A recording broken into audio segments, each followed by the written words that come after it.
In this video, we'll be going over how to find the dot product of two vectors and what it is used for.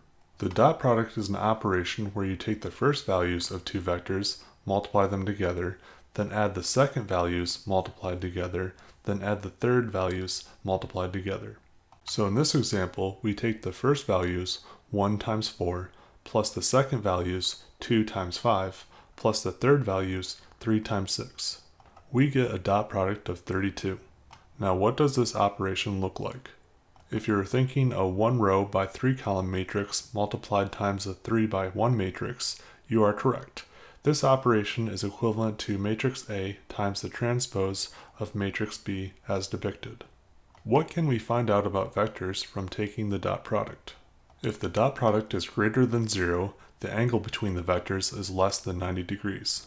To prove this, I'm going to use vectors in 2D space because 3D space makes my mind melt sometimes. So as an example, we have two vectors, and you can see obviously that these two vectors' angle is less than 90 degrees.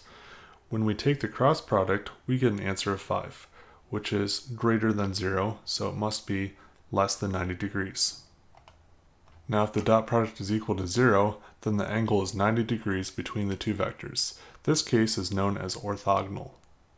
To keep things simple, I plotted two vectors on the x and y axis, which the x and the y axis make a 90 degree angle. Taking the dot product of these two vectors leaves us with a value of 0. So, being that it's a value of 0, it is 90 degrees between these two vectors, and they are orthogonal. For dot products less than 0, the angle between the two vectors is greater than 90 degrees. For the final example, we can see that the plotted vector's angle is greater than 90 degrees. And when we take the dot product, the value is -4, which is less than 0. So being the dot product is less than 0, the angle is greater than 90 degrees. That concludes this video. Hopefully I've earned a like, share, or subscription.